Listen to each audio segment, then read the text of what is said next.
આદમી પાર્ટીની વાપીમાં સભા અને એની અંદર ગોપાલ ઇટાલિયાએ એક મોટો ખુલાસો કર્યો. ખુલાસો એ વાતને લઈને કે જો વાપી મહાનગરપાલિકા બનશે તો સામાન્ય લોકોની, સ્થાનિકોની 40% જમીન કપાત થઈ જશે, એટલે કે મહાનગરપાલિકાને આપી દેવી પડશે. બાકી 10% જમીન એ રોડ રસ્તા માટે જતું રહેવાની છે. એટલે કે 5 વીઘાનો જો કોઈ વ્યક્તિ છે તો એની પાસે 2.5 વીઘા જમીન રહી શકશે. પણ એમાં પણ એમણે એક પેચ શોધી કાઢ્યો કે ત્યાંની જે સરકારી જમીન છે એ સરકારી જમીન કોની એની સ્પષ્ટતા નથી કરી, એટલે કે એ મહાનગરપાલિકાની નહીં થાય. નમસ્કાર, હું છું ચિંતામણી પુત્ર અનિલ પટેલ. આવો જાણીએ કે કઈ રીતે સરકારે નોટિફિકેશનમાં એક ક્લોઝ નાખીને સરકારી જમીન ન આપવાનો નિર્ણય કર્યો છે અને એ જમીન કોની જશે એનો ખુલાસો પણ ગોપાલ ઇટાલિયાએ કર્યો છે. આવો સાંભળીએ ગોપાલ ઇટાલિયાએ શું કહ્યું. આદમી પાર્ટી બધાની પાર્ટી છે, બધાને બોલવાય દઈએ, બધાને આવવાય દઈએ અને સાથે રાખીએ. આપણું કઈ ભાજપ જેવું નથી કે બોચી પકડીને દૂર લઈ જાય. મંચ પર ઉપસ્થિત તમામ મહાનુભાવો, આજુબાજુ ગામથી પધારેલા મારા હું મિત્રો ખાલી એટલું જ કહેવાયો છે કે આજથી 10 વર્ષ પહેલા મારા ખેતરમાંથી પાવર ગીટની લાઈન ગયેલી. એના માટે હું છેલ્લા 10 વર્ષથી લડું છું, એકલો લડ્યો છું અને કલેક્ટર પાસે પંચક્યાસ મુજબ, ભાવપત્રક મુજબ ભાવ નક્કી કરીને મારી ફાઇલ કમ્પ્લીટ બનાવેલી છે. છતાં આજે હું કલેક્ટર પાસે જાઉં તો નાયબ કલેક્ટર પાસે મોકલાવશે. નાયબ કલેક્ટર કે આટલા પૈસા કેવી રીતે અમે અપાવી શકીએ કે અરે તમારાથી પૈસા ન અપાવતા કે ધંધો કરવાની કોઈ જરૂર હતી. ખેતર તો મારું હતું ને. આજની તારીખે તમને એટલું જ કહું છું કે જે તે ખેડૂતોએ ખેતરો આપી દીધેલી છે, સંમતિ પત્રક આપેલી છે. અમારે તો અનુસૂચિ 5 લાગે છે, 244 એ લાગે છે, 1900 પૈસા એક્ટ 1996 લાગે છે, વન અધિનિયમ 2006 લાગે છે. કલેક્ટર જોડે મારે છેલ્લે 29/10/2025 ના દિવસ 1 કલાક મારી ફાઇટ થઈ. કલેક્ટર હું કહે છેલ્લે એને કીધું કે તમે કોર્ટમાં જાઓ. એમ મેં કીધું પહેલી તમે લાઈન બંધ કરાવો પછી હું કોર્ટમાં જાઉં. તો કલેક્ટરે ચોખ્ખી ભાષામાં કીધું કે તમે કોર્ટમાં જાઓ તો આ નિવાડો છે. તો શું મને કોર્ટમાં જવા માટે મારા ખેતરમાં સાંભળવા રહેલા? હું છેલ્લા 10 વર્ષ લડું છું અને હવે આ 10 તારીખે પાછો કલેક્ટર કચેરીમાં જવાનો છું અને જ્યાં સુધી મારા પૈસા નહીં આપશે ત્યાં સુધી ફાઇટ આપવાનો છું. અને જે આખા ગુજરાતની જનતાનો કહેવા માંગુ છું કે મેં ફાઇલ કલેક્ટર પાસે એકલાએ જઈને બનાવેલી છે. તે ભાવપત્રક મુજબ બનાવેલી છે અને જે તે વખતે તારીખ અને સમય સાથે હું કહેવા માંગુ છું કે એક કલમના ભાવ કેટલા થાય. કલેક્ટરશ્રીએ ગામના ખેડૂતો અને સાથે મળીને અમે કીધું તો એક કલમના ઝાડના 3.5 લાખ રૂપિયા થાય છે. રૂબરૂમાં કીધેલું છે, મારા પાસે સમય તારીખ સાથે નોંધેલું છે. અને તે પાવરગીર વાળા કે અમે આટલા પૈસા ક્યાંથી આપીએ? તો તમારે ધંધો કરવાની કોઈ જરૂર પૈસા નહીં અપાય. તો હવે પછી તમે મને સહકાર આપજો. મારી ફાઇલ આખા ગુજરાતના લોકોને, બીજા રાજ્યના લોકોને કહેવા માંગુ છું કે મારી ફાઇલ કાયદેસરની બનેલી છે અને આપણે તમારે મને સહકાર આપવાનો. હું તમને જાતે સહકાર આપીશ, જાતે ફાઇલ બનાવી આપીશ અને 3.5 લાખ રૂપિયા કેવી રીતે થાય છે તે પણ મને ગણતા આવડે છે. હું ભાઈ એટલું જ કહેવા માંગુ છું, આજ હું રિટાયર થયો છું ને મને 2 મહિના અને 5 દિવસ થયા છે. છતાં હું છેલ્લા 10 વર્ષથી લડું છું અને લડતો રહીશ. પણ તમે મને સાથ સહકાર આપતા રહેજો એ જ હું તમને વિનંતી કરું છું. સૌનો ખૂબ ખૂબ આભાર.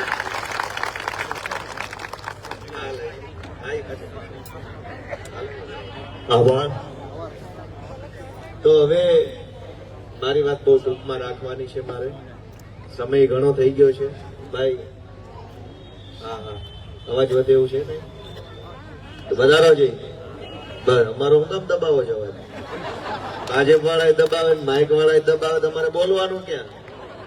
કલેક્ટર અવાજ દબાવે, એસપી દબાવે, તમે બટન આમ હેઠું ઉતારી લીધું. ચડાવો આમ ઉપર, ભલે સંભળાય છે કામ વલસાડ સુધી. તો મિત્રો, તમે બધા અત્યારે આ ખૂબ મોડો સમય, આમ તો 9 વાગી ગયા, ઊંઘવાનો ટાઈમ કહેવાય ગામડામાં તો આ, પણ ઊંઘવાના ટાઈમે જાગો છો એટલે મને પૂરો વિશ્વાસ છે કે ક્રાંતિ આવશે ગુજરાત આખા જ અંદર. જરૂર આવશે. ઊંઘવાના ટાઈમે માણસ જાગે, અને એક વખત માણસ જાગી જાય ને પછી ભલભલા તાનાશાહોનું કઈ ઉપજતું નથી. આજ ગુજરાતની સૌથી મોટી સમસ્યા શું? ચૈતરભાઈએ લેબર વિશે, અલગ અલગ લેબરના, ફેક્ટરીના, કંપનીના બાબતે વાત કરી. ઈશુદાનભાઈએ પ્રદૂષણની, છોકરાઓની, રોજગારની વાત કરી, 11 ગામડાની વાત કરી. ભાઈ આવ્યા એમણે પોતાના ખેતરની વાત કરી. આ બધા જ પ્રશ્નો કરતા તે સૌથી મોટો પ્રશ્ન કયો? આ બધા જ પ્રશ્નો છે, એના બધા પ્રશ્નોમાં સૌથી મોટો આખા ગુજરાતનો પ્રશ્ન એ છે કે આપણી વાત સાંભળવા વાળો જ કોઈ નથી. સૌથી મોટો આ પ્રશ્ન છે આખા ગુજરાતમાં. કોઈ સાંભળે તો કહીએ, અને કહીએ તો થોડુંક કરે તો થોડીક પીડા ઓછી થાય. ગુજરાતની અંદર સૌથી મોટી સમસ્યા એ છે કે ગ્રામ પંચાયતમાં તલાટી મંત્રીથી લઈ મુખ્યમંત્રી સુધી કોઈ જનતાની વાત સાંભળવા તૈયાર નથી. બધા જ લોકો બોસ બની ગયા છે, બોસ, દાદા બની ગયા છે બધા. તમે જેવા એમની પાસે કંઈ પણ કામ લઈને જાઓ, કંપનીનું કામ લઈને જાઓ, કે પ્રદૂષણનું, કે ટાઉન પ્લાનિંગનું, કે મહાનગરપાલિકાનું, કે ગામડા ભેળવવાનું, કે કંઈ પણ, તો સામે બેઠેલો માણસ તમારી વાત બિલકુલ નહીં સાંભળે. તમને અડધૂત કરે, અપમાનિત કરે, ધક્કા ખવડાવે. આજ આવજે, કાલ આવજે, જતો રહે અહીંયાથી, નહીતર પોલીસ બોલાવું, આમ કરી નાખું, તારું કૂપન બંધ કરાવી દઉં. ધાક ધમકી મારે, અપમાનિત કરે, ધક્કા ખવડાવે, પણ આપણી વાત સાંભળે નહીં. આ ગુજરાતની સૌથી મોટી સમસ્યા છે. મારી વાત સાચી છે કે ખોટી? કોઈ આપણું સાંભળવા તૈયાર નથી. અને આમ આદમી પાર્ટી ગુજરાતમાં આટલી બધી સફળ કેમ થઈ? બીજેપી અને કોંગ્રેસના માણસો તો એવું કહેતા હતા કે ગુજરાતમાં ત્રીજો પક્ષ નહીં ચાલે. નહીં હું હાલે, આ દોડે છે. જો આમ આદમી પક્ષે દોડે છે, ભાજપ વાળા ઉભા રોડે દોડે છે, એ દોડે છે, અમારી પાર્ટી દોડે છે. કેમ નહીં ચાલે ત્રીજો પક્ષ? ગુજરાતના ગામડાના માણસની વેદના જે સાંભળશે, ગુજરાતના આદિવાસીઓની પીડા જે પક્ષ સાંભળશે, ગુજરાતના એક એક માણસનો અવાજ જે સાંભળશે, એ પક્ષ ચાલશે, ચાલશે અને ચાલશે. કેમ કે આ સાંભળવા વાળી પાર્ટી છે, જનતાની વાત સાંભળે છે. 11 ગામના આગેવાન આવ્યા તો એને સાંભળ્યા, આ કાકા આવ્યા તો એને સાંભળ્યા. કોઈ હજુ કંઈક કહેવા માંગતો હોય તો એને સાંભળીએ. અમે તો ગરીબોનો, નાના માણસોનો પક્ષ છીએ, નાના માણસોની વાત સાંભળીએ, અને ઈશ્વરે અમને જે શક્તિ આપી છે એ શક્તિ પ્રમાણે નાના માણસને મદદ કરીએ. અમે પાર્ટી નાની છે, હજુ 5 જ ધારાસભ્યો છે, પણ તોય અમે સાંભળીએ છીએ એટલું નથી. સાંભળીને વાત વિધાનસભા સુધી પહોંચાડીએ અને સડકથી લઈ સંસદ સુધી પહોંચાડવાનું કામ કરીએ છીએ. એટલે જનતાના આશીર્વાદથી આ પાર્ટી ચાલે છે. એક પાર્ટીએ કાન બંધ કર્યા છે, અને આ પાર્ટીએ કાન ખોલ્યા છે, અને ગુજરાતની જનતાની આંખ ખોલવાનું કામ કરે છે. અને અમે જયારે લોકોની આંખ ખોલવાનું કામ કરીએ, લોકોની વાત સાંભળીએ, લોકોને હિંમત આપીએ, મદદ આપીએ, તો ભાજપના પેટમાં નકલી તેલ રેડાય છે. અને એને એમ થાય છે કે આ ચૈતર વસાવા ક્યાંથી નેતા બની ગયા, આ ગોપાલ ઇટાલીઓ ક્યાંથી ધારાસભ્ય થઈ ગયો. એમને ગમતું નથી આ વાત. હવે હું અને ચૈતરભાઈ એવા નાના એવા સામાન્ય સાધારણ પરિવારમાં જન્મેલા લોકો છીએ. ધારાસભ્ય તો આ તમારા બધાના આશીર્વાદથી, ગુજરાતની જનતાના આશીર્વાદથી બન્યા, નહીતર ભાજપ વાળાનું ચાલે ને તો અમને સરપંચ ના બનવા દે. પણ અમે ગામડાના માણસો, નાના માણસો, ખેડૂતના દીકરાઓ, ગરીબના દીકરાઓ રાજનીતિમાં આવ્યા તો બીજેપી કોંગ્રેસને ગમ્યું નહીં. કેમ કે એમની તો બાપ દાદાની પેઢીઓ છે, એમનો તો ધંધો છે, એમની દુકાન છે રાજનીતિ. તમારે નહીં આવવાનું. ગરીબના છોકરા રાજનીતિમાં ના આવવા જોઈએ એવું માને છે. એ શું માને છે કે તમને ભજીયા તો ખવડાવી દીધા, તમારે શું ચૂંટણીમાં આવવાનું છે? તમને પૈસા તો આપ્યા, દારૂ તો પીવડાયો, ચિકન તો ખવડાયું, તમને બધું આપી દીધું, હવે તમારે શું રાજનીતિ કરીને કામ છે? તમારે નહીં આવવાનું, બટન દબાઈને જાઓ, જતા રહો. આપણને એવા માને છે કે તમને તો 200-500 હતા, ખવડાયું પીવડાયું, હવે શું છે, તમારે રાજકારણમાં આવવાનું નહીં, કઈ બોલવાનું નહીં, કઈ તમારે કઈ તમારો હક નથી, તમને તો દઈ દીધું દેવાનું હતું. બીજેપી અને કોંગ્રેસ આપણને એવા માને છે, પણ અમે લોકોને પોતાના માનીએ છીએ, ગરીબોને અમારા માનીએ છીએ, અમારા વડીલ માનીએ છીએ, માવતર માનીએ છીએ, અને એટલે એમને માન સન્માન આપીએ, એમની વાત સાંભળીએ, એમને મદદ કરીએ. તમે જુઓ તો ચૈતરભાઈ, હું, ઈશુદાનભાઈ, આ મંચ ઉપર બેઠેલા બધા આગેવાનો રોજ તમને ક્યાંક ને ક્યાંક જનતા માટે લડતા દેખાશે. વાત સાચી કે ખોટી? અને બીજેપીના માણસો ધમકાવતા દેખાશે. ઓલા ગામના સરપંચને ધમકાવું, અહીંયા યુવાનોને ધમકાવું, અહીંયા પેલાને ધમકાવું, પેલાને ધમકાવું, આને ધમકાવું. એ રોજ ધમકાવવાનું કામ કરે છે, અમે રોજ જનતા માટે લડવાનું કામ કરીએ. અને એટલે હું તમને વિનંતી કરવા આવ્યો છું કે જરાક બધા પોતાનો આત્મા જગાડે, પોતાના મનને પૂછે કે આપણે બધા અહીંયા બેઠા મોટા ભાગના એ ભાજપને વર્ષો સુધી મત આપીને જ બેઠા છે, આપણે બધા. અને આટલા વર્ષો સુધી મત આપ્યા પછી આજ આપણી હાલત શું છે અને શું હોવી જોઈએ? તમે જે ભાજપના નેતાનું બટન દબાવ્યું, એ નેતા ક્યાં હતો ને ક્યાં પહોંચી ગયો? શક્તિ તમારા હાથમાં તો છે, તમે જેનું બટન દબાવો ને માણસ જમીન ઉપરથી આસમાન ઉપર પહોંચી જાય છે. પણ એના નસીબમાં હશે એ આસમાન ઉપર પહોંચી ગયો, આપણને 2 ફૂટ ઉપર તો લઈ આવે. એના નસીબમાં હશે તો બંગલા બની ગયા, પણ આપણા છોકરા માટે શાળા તો બનાવે. તમારા મતથી જે માણસે બંગલા બનાવ્યા, એ નેતાએ તમારા બાળકો માટે શાળા ન બનાવી. મત તો એટલા માટે આપ્યો હતો કે કાકા તું 50 કરોડનું બૂચ મારીને ભલે 2 બંગલા બનાય, પણ એક મારા છોકરાની શાળા બનાવી દેજે, એટલે બંનેનું થઈ જાય. આજ ભાજપના બધા નેતાઓ આલિશાન જિંદગી જીવે છે, અને ભાજપને મત આપનાર જનતા કોઈ ઘઉં ચોખાની લાઈનમાં ઉભો ઉભો અપમાનિત થાય છે. માણસ 4 કિલો ચોખા લેવા હોય, ઘઉં લેવા હોય, ખાંડ લેવી હોય, ગરીબ માણસે તો લાચારી કરવી પડે છે. પૈસા બાપા પ્લીઝ. અને સેજે તમે ઊંચા અવાજે બોલો, હક માટે બોલો કે આ ચોખા ખરાબ છે, તો સામી ધમકી આવશે કે તો હવે તારો કાર બંધ કરાવી દો, કૂપન માંથી નામ કઢાઈ નાખું, મામલતદારમાં ફોન કરી દો, એમ કરી દો, તેમ કરી દો. તમે જેને મત આપો એ માણસ કરોડપતિ થઈ જાય. અને તમારા અધિકારના ઘઉં લેવા હોય કે ચોખા લેવા હોય તો નમીને રહેવું પડે, ડરમાં જીવવું પડે, લાચારી કરવી પડે. શું કામ? મત તો આપણે આપો. આપણા જ મતથી બનેલો માણસ આપણને આવું દબાવી જાય, ડરાવી જાય, તો શું કરવું જોઈએ આપણે? એ માણસને બીજી વાર આવવા દેવો જોઈએ કે ના આવવા દેવો જોઈએ? પણ અહીંયા તો આવી જાય છે, અહીંયા તો દર ચૂંટણી એ જ આવી જાય છે. કોઈ પૂછતું નથી કે આ કેમ આવે છે. એવો તો શું એને ક્રાંતિ કરી નાખી છે કે આજ માણસ પાછો છૂટાઈ જાય? સામાન્ય માણસનું જીવન તો જોવો. આ 11 ગામની વાત કરું તમને, સરસ મજાની, સમજો તમે કે આ આગેવાનો ખાસ ધ્યાનથી સાંભળજો. ભાજપના નેતા નહીં કે આ તો હું શું છે, થોડું ઘણું મારા મમ્મીએ ભણાવ્યો, વકીલ બનાવ્યો, અંગ્રેજી બહુ સારું ફાવે છે એટલે, નહીતર આ તો છેતરી જાય એવી ગેંગ છે 8 પાસે. આ બાલીઠા, સાલવાવ, ચીરી, સરવાડા, ચાણોદ, કરવડ, નામદા, કંડોળ, મોરાઈ, વાતર અને કુંતા, આટલા ગામ એ વાપી મહાનગરપાલિકામાં લીધા. એનું જાહેરનામું અંગ્રેજીમાં આ ભાઈ મને આપી ગયા કે આટલા ગામ હવે પછી વાપી મહાનગરપાલિકામાં આવશે.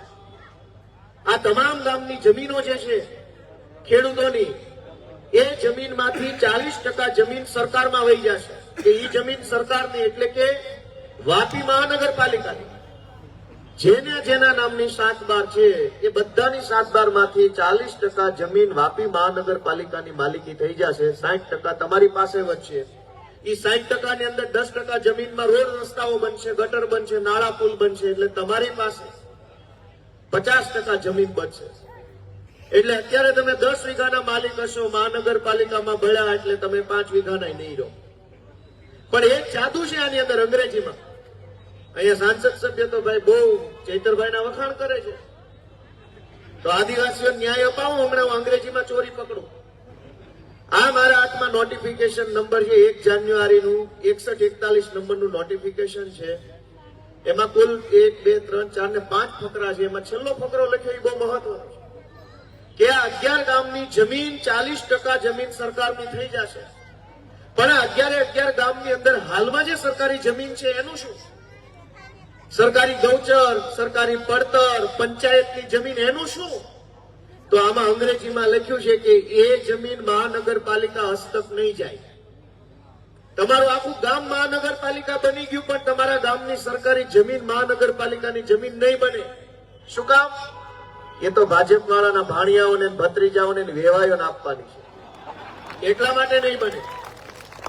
અંગ્રેજીમાં એવું લખ્યું છે કે further the government land situated within the area of Vapi municipality and gram panchayats mentioned in schedule appended to the said notification shall not waste in the municipal corporation of the city of Vapi. તમારા બાપ દાદાની માલિકીની જમીન વાપી મ્યુનિસિપાલિટીની થઈ જશે પણ તમારા ગામની સરકારી જમીન વાપી મ્યુનિસિપાલિટીની નહીં થાય તો એ જમીન કોની? પંચાયત હતી ત્યાં સુધી એ પંચાયતની હતી. પંચાયત રહી નથી, મ્યુનિસિપલ કોર્પોરેશન થઈ ગયું તો આ સરકારી જમીન કોની? એ તો ભાજપ વાળાના વેવાયોની, જમાઈઓની, એના દીકરીઓના ઘરવાળાની, એના ભાઈ ભત્રીજાની. તમારે શું કરવાનું? તો કે મત આપવાના. મિત્રો વિચારો, આબાદ રીતે ચોરી થઈ રહી છે. કોઈ કહેતું નથી આને, કોઈ પૂછતું નથી કે આવા કાગળિયા ગાંધીનગરની એસી ઓફિસમાં બેસીને 4 લાઈન લખી નાખે એટલે મારે ને તમારે માની લેવાનું.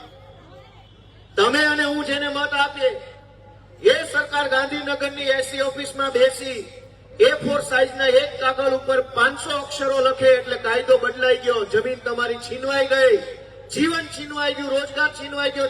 ખાલી 400 અક્ષર A4 સાઈઝનું એક કાગળ અને એક પ્રિન્ટર લાવે એટલે આપણી જિંદગી બદલી નાખે. આવું હોવું જોઈએ કે ના હોવું જોઈએ? આવું હોવું જોઈએ કે ના હોવું જોઈએ? ભાઈ સરકાર બની છે તો એનો અર્થ એ નથી કે કોમ્પ્યુટરમાં ગમે તે લખો, પ્રિન્ટો કાઢીને સહી કરો એટલે પછી ગમે તેને રોડે ચડાઈ દો. અને તમારા કોમ્પ્યુટર, પ્રિન્ટર, સરકાર A4 સાઈઝના કાગળ અને 400 અક્ષરોમાં એવી જ તાકાત હોય તો બનાવો વાપીની અંદર યુનિવર્સિટી, કોલેજ બનાવો, દવાખાના બનાવો, ખેતીવાડી સંશોધન કેન્દ્ર બનાવો, આદિવાસી સમાજ માટે ભણવાની વ્યવસ્થા ઉભી કરો. એ વ્યવસ્થા ઉભી કરવામાં A4 સાઈઝનું કાગળ, 500 અક્ષરો ને એક અધિકારીની સહીની જરૂર પડે. અને આદિવાસીઓની જમીન છીનવી લેવામાં A4 સાઈઝનું કાગળ, એક પ્રિન્ટર, 500 અક્ષરો અને અધિકારીની સહીની જરૂર પડે. દોસ્તો, તમે સમજો છો કે આ શું ચાલી રહ્યું છે ગુજરાતમાં? અમે તો બધા નિમિત્ત બન્યા છીએ લોકો માટે લડવાના. તમારા આશીર્વાદ નહીં હોય તો કંઈ થઈ નહીં શકે. અમે બધા નાના માણસો છીએ, સામાન્ય પરિવારના માણસો છીએ. અરવિંદ કેજરીવાલજીએ એક સપનું જોયું કે ગરીબના ઘરના જે સંતાનો હોય એને નેતા બનાવવા છે. ક્યાં સુધી નેતાઓ સામે લાચારી ભર્યો હાથ લંબાવશો કે એ ભાઈ સાહેબ મને આ કરી દો, એ ભાઈ સાહેબ આ કરી દો, આપો તે કરી આપો. નેતાઓ પાસે કંઈ માંગવું નથી. આપણો દીકરો નેતા બને ને એના માટેનું પ્લેટફોર્મ આમ આદમી પાર્ટી અરવિંદ કેજરીવાલજી ઉભું કર્યું. આ ચૈતરભાઈ વસાવા સામાન્ય સાધારણ ગરીબ પરિવારમાંથી આવે છે. ચૈતરભાઈ પાસે 2 રસ્તાઓ છે આદિવાસીના દીકરા તરીકે. એક કે કોઈ મોટા મોટા નેતાઓ પાસે હાથ લાંબો કરો કે એ બાપા અમારા સમાજને આ આલો, એ બાપા પેલું આલો, એ બાપા પેલું આલો. એ પહેલો રસ્તો છે કે માગો. અને બીજો રસ્તો છે ચૈતરભાઈ પોતે આમ આદમી પાર્ટીમાં જોડાઈને ધારાસભ્ય બને અને તાકાતથી વળતી છાતી કાઢીને આદિવાસી સમાજ માટે બોલી શકે, લડી શકે એવો આગેવાન બને. તો તમે વિચારો કે કયો રસ્તો રાઈટ છે, કયો રસ્તો યોગ્ય છે? એ બાપા આલો આલો કરવાનો કે જ્યાં નીકળ અહીંથી ચાલ ફૂટ નેતા હું બનીશ, હું ચૂંટણી લડીશ ને બતાવીશ તને દમ કે કેટલો મારા બને. શું નેતા? હમણાં પેલા ભાઈ ભાજપના નેતા કે આમ આદમી પાર્ટીમાંથી 400 જણા જોડાયા. એટલે ભાઈ 400 તો કોઈ દિવસ અમારી પાર્ટીમાં અમે નહોતા જોયા. એ ક્યાંથી જોયા? પાર્ટીમાં કોઈ દિવસ 400 માણસો નહોતા છે ગામમાં. એ ગામમાંથી 400 માણસો આમ આદમી પાર્ટીમાંથી ભાજપમાં જોડાયા. જૂઠું બોલો, જોરથી બોલો ને એટલી બધી વખત બોલો. આ મંત્ર જે મોદી સાહેબે આપ્યો છે ભાજપના બધા નેતાને, એના ચેલાઓ બધા રટ્યા જ કરે છે મંત્ર સાહેબનો. પણ આપણે તો આપણું વિચારવાનું, આપણે આપણા બાળ બચ્ચાનું વિચારવાનું, આપણા ઘર પરિવારનું વિચારવાનું. અને એક તો મુદ્દો એ છે કે આપણને એમ થાય કે સરકાર આ કરશે, સરકાર તે કરશે, સરકાર શિક્ષણ આપશે, સરકાર આરોગ્ય આપશે, સરકાર નોકરી આપશે, સરકાર રોડ આપશે, સરકાર. મને હવે તો એમ થાય કે હું ધારાસભ્ય બન્યો, વિધાનસભામાં જઈને સરકારની હાલત જોઈ બધી, પછી મને એમ થાય છે કે સરકાર કાંઈ ન કરે ને તોય આપણા ઉપર બહુ મોટો અહેસાસ થઈ જાય છે. આપણે જે કરીએ ને એમ શાંતિ જીવવા દે ને તોય બહુ એહસાન થઈ ગયું. આ કંઈક કરે છે ને એ જ ઉપાધિ છે. એ જે કરે છે ને એમાં કઈ ન કરે, ખાલી આપણા પૈસાનો પગાર લઈને સવારથી સાંજ સુધી ઓફિસમાં બેસીને બગાસા ખાઈને પાછા આવે ને એક ફાઇલ પર પણ સહી ન કરે ને તોય આપણે શાંતિથી આપણી મહેનતે જીવી શકીએ એમ છે. આ રોજ જાગી નવા કાયદા, નવો નિયમ, નવી, તમે વિચાર તો કરો, એક એક વસ્તુ માટે થઈને 100 50 200 કાગળ આપવા પડે. આધાર કાર્ડ કઢાવવું છે તો કે આ લાવો, તે લાવો, પેલું લાવો. કૂપનમાં નામ ચડાવવું છે તો આ લાવો, સોગંદનામું લાવો, અંગૂઠો લાવો, ફોટો લાવો, વિડીયો લાવો, બધું જ લાવો. તમારે માનો કે લાઇટ નું કનેક્શન લેવું છે કે કોઈ બીજું કામ સરકારી, વિધવા સહાય લેવી છે તો અંગૂઠો લગાવો, ફોટો લગાવો, સોગંદનામું કરો, થૂકવાળી કરીને ટિકિટ ચોંટાડો. તો તને 2 હવળા હાથની ચોંટાડું પછી જ મજા આવશે. આમાં થૂકવાળી ટિકિટે મેળ નહીં પડે. આને હવળા હાથની ચોંટાડવી પડે એમ છે. અને આવે છે ચૂંટણી, વ્યવસ્થિત ચોંટાડો, થૂકવાળું કરી. ખોટું હોય તો ના પાડો. પબ્લિક ને લાઈનમાં ઉભી રાખવી, પબ્લિક ને ધક્કે ચડાવી દેવી, પબ્લિક પાસેથી કાગળ માંગ જ આ લાવો. કોઈ દિવસ એવું સાંભળ્યું કે તમે જેટલા કાગળ આપ્યા એટલા કાગળથી કામ થઈ ગયું? ઘટતા જ હોય. જેટલા આપો એટલા ઘટ્યા કરે. આવકનો દાખલો આપો તો કે જાતિનો દાખલો આપો, જાતિનો દાખલો આપો તો કે હવે પિતાનો દાખલો આપો, પિતાનો આપ્યો તો કે ફઈનો દાખલો આપો, ફઈનો આપ્યો તો કે સોગંદનામું આપો. જેટલું લાવો અને બધા દાખલા અને કાગળિયા લઈ જાય પછી આપણને આપે શું? આશીર્વાદ કે પછી આવજો, હવે આગળ તમારા બધા આવી ગયા. મારી વાત સાચી હોય તો હા પાડો, ખોટી હોય તો ના પાડો. તો શું સરકાર શું કામ બનાવી છે? આપણે દુનિયાના તમામ દેશોમાં સરકાર જનતા બનાવે છે. શું કામ બનાવે? આપણને હેરાન કરવા કે આપણું કામ કરવા?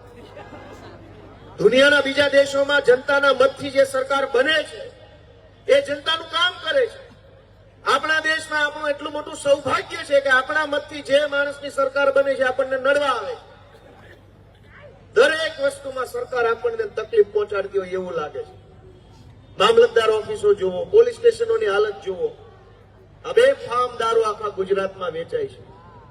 નાની ઉંમરમાં દીકરીઓ વિધવા બને છે. કોઈના ઘરમાં 2 વર્ષના 5 વર્ષના નાના બાળકો હોય એના બાપ વગરના થઈ જાય છે, લટકી પડે છે.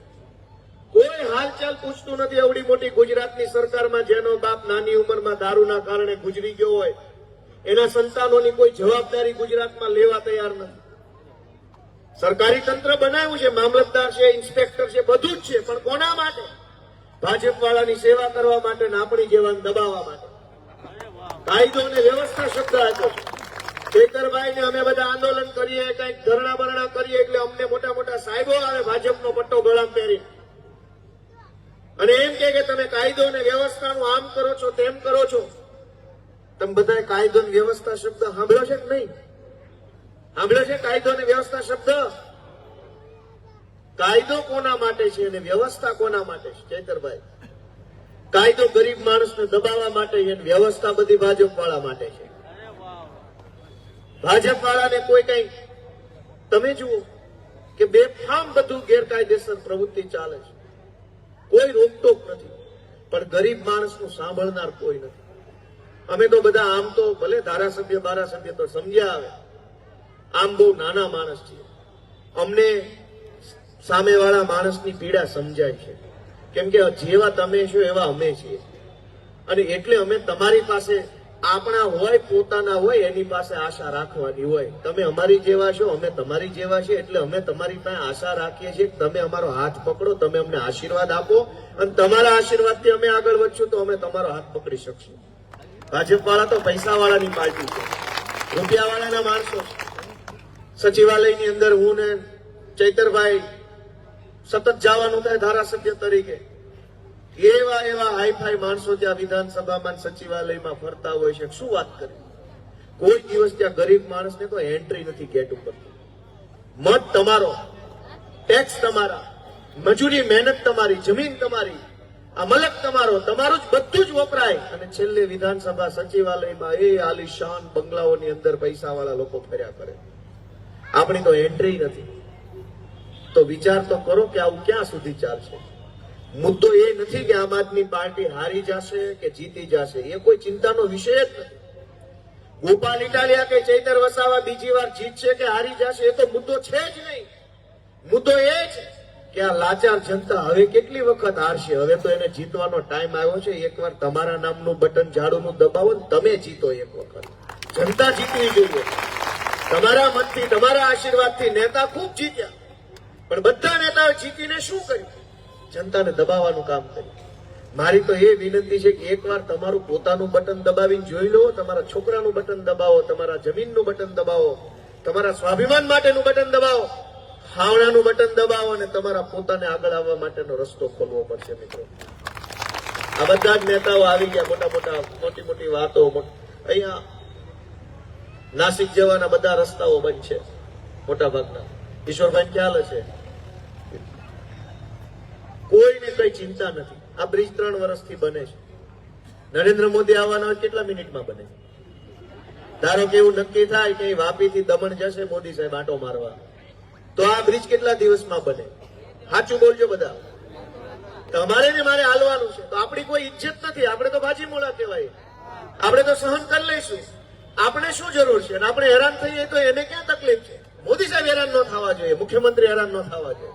તમે જોતા જશો ને, મંત્રી તંત્રી આવે, રાતોરાત રોડ બને, સફેદ પટ્ટા લાગી જાય, પીળા પટ્ટા, કાળા પટ્ટા. મને ઘણી વાર એવો વિચાર આવે કે કોઈ દિવસ કોઈ ગાડીમાંથી ઊંચો નીચો ઉતરીને કઈ પોતાનો વાહો ભરતો નથી. તોય શું કામ પટ્ટા મારો છો?